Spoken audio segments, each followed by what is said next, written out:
souvent les journées qu'on a air nani on a vu tigé a tobina sinon fana la avec ça les journées batina air souvent on a tina mais si ça koni journée qu'on a avec chama de soro formation que cyber là bon tuma dɔ la i bɛ taa sigi tile kɔnɔ heure fila ni i b'a sɔrɔ courant tigɛlen don bon a bɛ sigi bon fo ka courant makɔnɔ sɔrɔ tuma dɔ la a bɛ mɔgɔw ka fini tape bon wagati dɔ bɛ kɛ courant tigɛlen don bon o la a ma nɔgɔ dɔw fana bɛ pressé u bɛ fini d'e ma ko sini olu mako b'a la i bɛ taa sɔrɔ courant tigɛlen don tile kɔnɔ bon i bɛ taa sɔrɔ a tɛ sɔrɔ a wagati ni courant bɛ tigɛ a ka tigɛ sufɛ heure naani ɲɔgɔn walima tile kɔnɔ parce que mɔgɔ caman bɛ baara kɛ tile kɔnɔ ka caya cyber b'a la bon cyber mɔgɔw b'a la voilà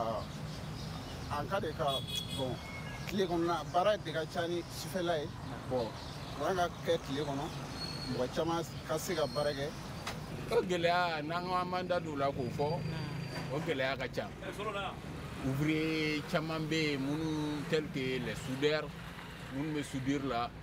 ani minnu ta ye an balakaw minnu ta ye feere firiko nasira ninnu kan a gɛlɛya tɛ se a ka ca